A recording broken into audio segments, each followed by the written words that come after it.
नमस्कार दोस्तों। Daily current affairs की क्लासेस में आप सभी का स्वागत है।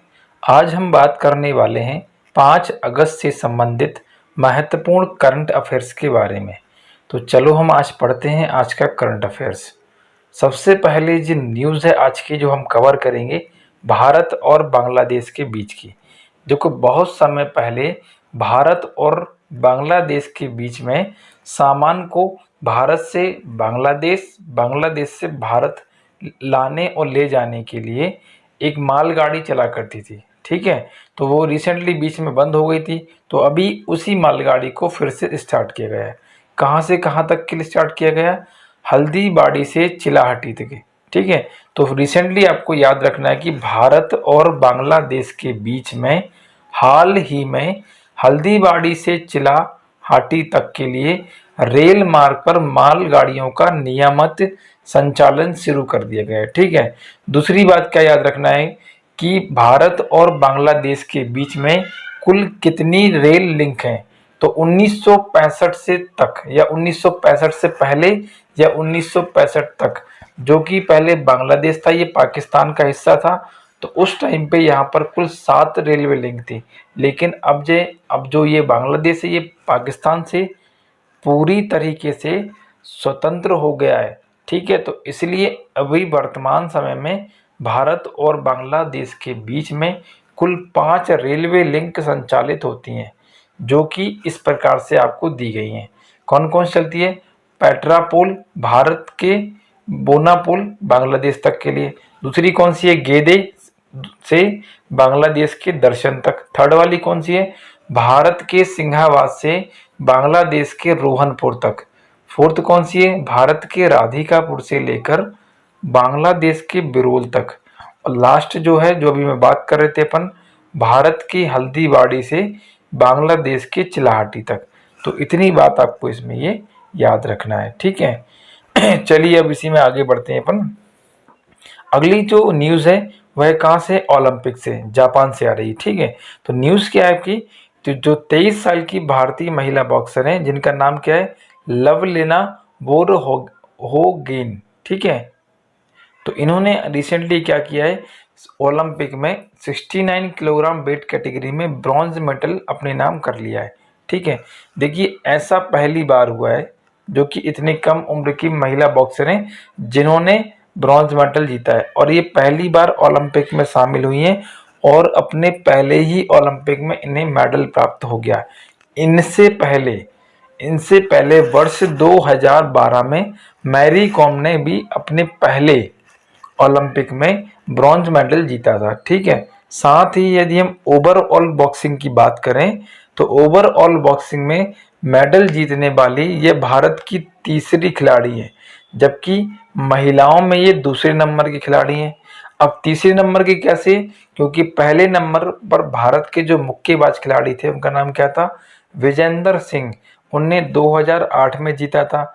महिलाओं की श्रेणी में सबसे पहले मैरी कॉम ने वर्ष 2012 में जीता था, और अभी वर्तमान समय में लवलीना ने 2020 में ब्रॉन्ज मेडल अपने नाम किया है।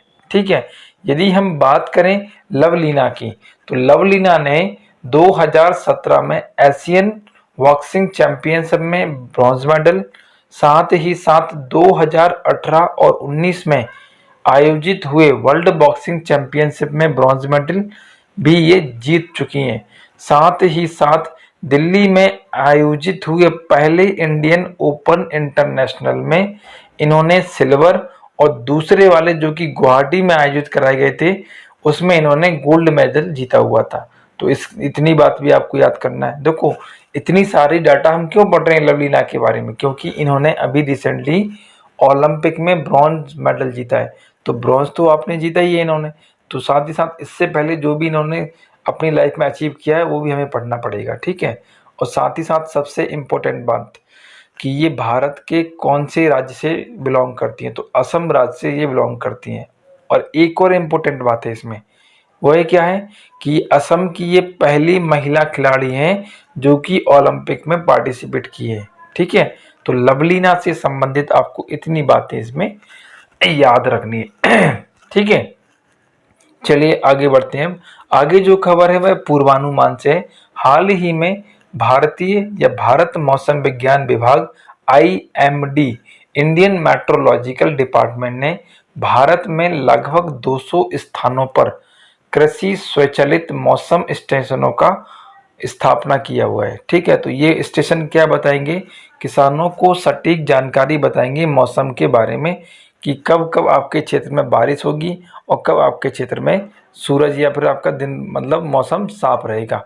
तो मौसम से संबंधित जानकारी को सटीक बताने के लिए इस प्रकार के स्टेशनों की स्थापना की गई है। और ये जानकारी हमें किसने दी है, यह जानकारी विज्ञान एवं प्रौद्योगिकी मंत्री डॉक्टर जितेंद्र सिंह ने राज्यसभा में हमको दी थी।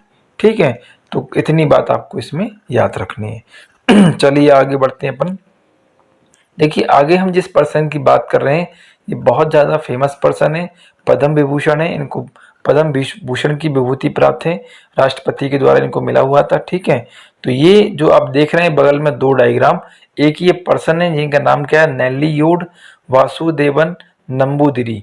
ये क्या कौन से कलाकार है, ये कथकली। जो बगल में आपको दिख रहा है ये इमेज, ये कौन सा है, कथकली का ड्रेस है। तो ये मशहूर कथकली कलाकार जो कि आपको ये इमेज में दिख रहे हैं, इनका हाल ही में निधन हो गया है। ठीक है, तो आपको ये बात याद रखना है पेपर के लिए। ठीक है, तो चलो अब आगे बढ़ते हैं। आगे प्रश्न है अर्मानिया से। देखिए अर्मानिया में क्या हुआ है, हाल ही में चुनाव आयोजित कराए गए थे और वहाँ पर जो प्रधानमंत्री बन गए हैं, कौन बने हैं, निकोल पाशिनियान। इससे पहले भी यही थे, मतलब दोबारा से यही यहाँ के क्या बन गए हैं, प्रधानमंत्री। ठीक है, यदि हम बात करें आर्मेनिया की तो ये कहाँ पर पड़ता है, यह जो एशिया वाला कॉन्टिनेंट होता है उसका जो पश्चिम वाला भाग होता है वह, और यूरोप के हिस्से का जो भाग होता है उसके क्षेत्र में ये स्थित होता है। ये एक पहाड़ी देश है जो कि चारों तरफ से जमीन से घिरा हुआ है। इससे पहले यहाँ पर ऐसे याद कर सकते हो, जो रूस वाला एरिया है उसी के पास में ये वाला देश स्थित है। ठीक है, 1990 से पहले ये रूस का हिस्सा हुआ करता था, लेकिन बाद में इसे फिर क्या नाम दे दिया गया, आर्मीनिया। ठीक है, इसकी राजधानी क्या है, येरेवान, और यहाँ के राष्ट्रपति कौन है, आर्मेन सरकीसियन। ठीक है, तो फिलहाल में आप याद रखना इसमें कि यहाँ पर नए प्रधानमंत्री का चुनाव हुए हैं और जिसमें कौन बने, निकोल पशिनियान यहाँ के नए प्रधानमंत्री निर्वाचित किए गए। ठीक है, चलिए आगे बढ़ते हैं। आगे एक फेमस पर्सन की बात करते हैं अपन। अभी रिसेंटली क्या हुआ है, ओलंपिक स्टार्ट हुए हैं आपके, तो ओलंपिक में देखिए वर्ष 2016 से एक नए प्रकार का जो पुरस्कार होता है उसको देना स्टार्ट किया गया। उसका नाम क्या है, ओलंपिक लॉरेल पुरस्कार। यह पुरस्कार क्या होता है, जब भी कोई व्यक्ति अपने जीवन काल में जो भी काम कर रहा है उस काम को करने के साथ साथ वह खेल की भावनाओं को प्रोत्साहित करता है तो उस क्षेत्र में यह अवार्ड दिया जाता है। तो ओलंपिक का जब ओपनिंग सेरेमनी हुआ था तो उस ओपनिंग सेरेमनी में बांग्लादेश के नोबेल पुरस्कार विजेता मोहम्मद यूनिस को ओलंपिक लॉरेंस पुरस्कार से नवाजा गया। पेपर में आपसे पूछा जाएगा कि वर्ष 2020 का ओलंपिक लॉरेल पुरस्कार किसको दिया गया। तो ये व्यक्ति जो आपको दिख रहे हैं ये कहाँ के हैं, बांग्लादेश के हैं, और इनका नाम क्या है, मोहम्मद यूनिस। ठीक है, इनको बांग्लादेश में गरीबों के बैंकर के नाम से जाना जाता है। तो गरीबों के बैंकर के नाम से जाने जाने वाले मोहम्मद यूनिस को खेल के विकास में उनके व्यापक कार्य के लिए ओलंपिक लॉरेल पुरस्कार दिया गया है। अब तो इतनी बात याद रखिएगा कि ओलंपिक लॉरेल पुरस्कार किसे दिया गया है, तो आंसर क्या होगा, मोहम्मद यूनिस। कहाँ के निवासी हैं ये, बांग्लादेश के। ठीक है, और यह अवार्ड प्राप्त करने वाले यह दूसरे पर्सन है। तो भैया पहला कौन है, तो चलिए जरा पहले के बारे में जान लेते हैं। सबसे पहले आपको बात याद रखना है कि इस पुरस्कार की शुरुआत कब की गई थी। तो वर्ष 2016 के जो ओलंपिक खेले गए थे रियो डी जेनेरो में, तो वहाँ पर इस पुरस्कार की पहली बार शुरुआत की गई थी, जिसमें 5 अगस्त 2016 को केन्या के किपकोचों केइनो को शिक्षा, विकास और खेलों के दिए उनके योगदान के क्षेत्र में यह अवार्ड पहली बार दिया गया था। उन पर्सन का नाम क्या है? किपचोगे केइनो। ठीक है, इन्हें पहली बार ओलंपिक लॉरेल पुरस्कार वर्ष 2016 में दिया गया था। और अभी रिसेंटली जो अब के ओलंपिक चल रहे हैं 2020 वाले, वह किसको दिए गए हैं? वह मोहम्मद यूनिस को दिया गया है। ठीक है, तो दोनों ही बातें आपको इसमें याद रखना है। चलिए आगे बढ़ें। इसमें आगे जो खबर है वह कहाँ से? अंतर्राष्ट्रीय दूरसंचार संघ से। इसका फुल फॉर्म क्या होता है? इसको इंग्लिश में कहते हैं अपन क्या? International telecommunication union. ठीक है, ITU के द्वारा वैश्विक साइबर सूचकांक जारी किया गया। मतलब ये ITU जो है ये प्रत्येक वर्ष क्या करता है कि अलग अलग देशों की जो साइबर क्राइम होती है या साइबर सिक्योरिटी होती है उनका इंडेक्स इशू करता है या जारी करता है। तो ग्लोबल साइबर सिक्योरिटी इंडेक्स 2020 में भारत का कौन सा स्थान है इस सूची में? तो आंसर क्या होगा? 10वां स्थान। तो ये आपको याद रखना है।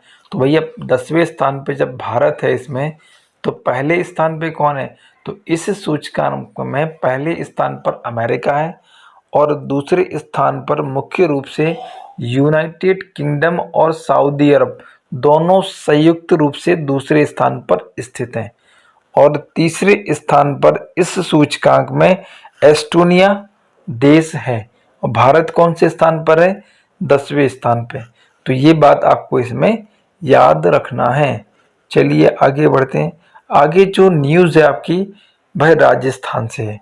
न्यूज़ क्या है कि मिशन निर्देशक बनो नामक जो परियोजना है वह किस सरकार के द्वारा लॉन्च की गई है? तो इसका आंसर क्या होगा? राजस्थान। देखिए ये जो मिशन लॉन्च किया गया है, क्यों किया गया? जैसा कि आप नाम से समझ सकते हो, मिशन निर्देशक बनो या फिर इसी का एक और नाम होता है मिशन निर्यातक बनो। ठीक है, तो मिशन निर्देशक बनो या मिशन निर्यातक बनो दोनों एक ही बात होती है। तो ये वाला जो मिशन है ये राजस्थान सरकार के द्वारा शुरू किया गया या लॉन्च किया गया। इसका उद्देश्य क्या होगा? इसको स्टार्ट करने का उद्देश्य है कि हम अपने निर्यात को बढ़ावा दें, कि हम अपनी चीज़ों को ज़्यादा से ज़्यादा बाहर भेज सकें। ठीक है, चलो आगे बढ़ते हैं। आगे जो खबर है वह दिवस की है आपकी, कि प्रत्येक वर्ष 1 अगस्त को राष्ट्रीय पर्वतारोहण दिवस मनाया जाता है, जिसे हम इंग्लिश में नेशनल माउंटेन क्लाइंबिंग डे कहते हैं। जितने भी जो पर्वतारोही होते हैं जो कि माउंट एवरेस्ट या अलग अलग पहाड़ों पर चढ़ते हैं, तो उनकी याद में क्या मनाते हैं हम? 1 अगस्त को राष्ट्रीय पर्वतारोहण दिवस मनाते हैं। यह केवल भारत में मनाया जाता है। ठीक है, जहाँ कहीं भी राष्ट्रीय लिखा हो तो हम भारत की बात कर रहे हैं, और अंतर्राष्ट्रीय लिखा है तो क्या हो जाएगा? पूरे विश्व की बात कर रहे हैं। साथ ही साथ मैंने आपको बताया था कि प्रत्येक वर्ष अगस्त माह का जो पहला सप्ताह होता है 1 से लेकर 7 दिन तक का, उसको अपन विश्व स्तनपान दिवस के रूप में, विश्व स्तनपान सप्ताह के रूप में, क्योंकि 7 दिन है ना, सप्ताह के रूप में मनाते हैं। तो दोनों बातें याद रखना कि 1 अगस्त को हम कौन सा दिवस मनाते हैं और 1 अगस्त से लेकर 7 अगस्त तक हम कौन सा दिवस इसमें हम मनाते हैं। ठीक है, तो इतनी बात आपको इसमें याद रखना है। तो आज का करंट अफेयर्स हम यहीं पे समाप्त करते हैं। ठीक है, तो आगे मिलते हैं एक नए करंट अफेयर्स की वीडियो में। तब तक के लिए आप सबसे विदा लेते हैं। धन्यवाद।